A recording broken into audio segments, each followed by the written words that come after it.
Current अजून चालू आहे.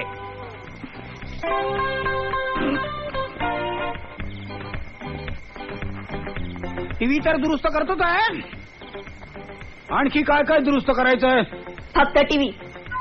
बापरे, टीव्ही काय? मला वाटलं काही संबंध बिघडले असते तर ते पण दुरुस्त करायचे. ते दुरुस्तीच्या पलीकडे गेलेत. टीव्ही लवकर दुरुस्त करा. डॅडी पार्टीहून यायच्या तो दुरुस्त झाला पाहिजे. नाही ते तर करतोच आहे ना मी, पण एक्झॅक्टली काय झालंय टीव्हीला? या आवाज येत नाही, चित्रही स्थिर राहत नाही, प्रेम पण स्थिर राहत नाही. हे तर काही यंत्रच आहे ना. प्रेम स्थिर व्हायला एकमेकांबद्दल विश्वास असावा लागतो. हा, पण विश्वास हा स्क्रू प्रमाणे घट्ट असावा लागतो.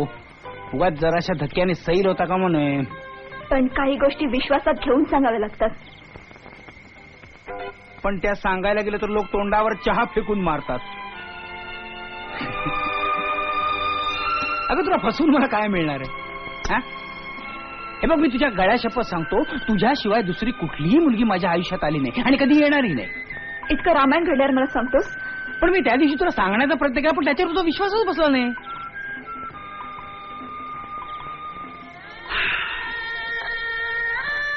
मी आणि सारंग आम्ही दोघे अनाथासारखेच वाढलो.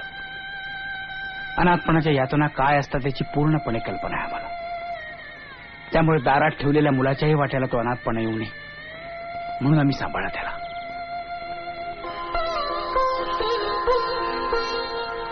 खरंच निवताळेपणानं उगाचच गैरसमज करून घेतला.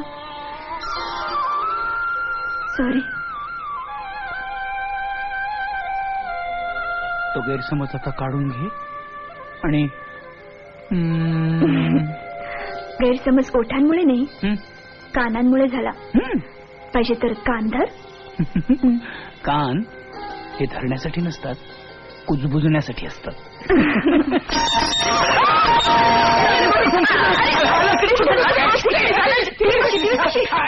नको त्यावेळेला एंट्री घ्यायची.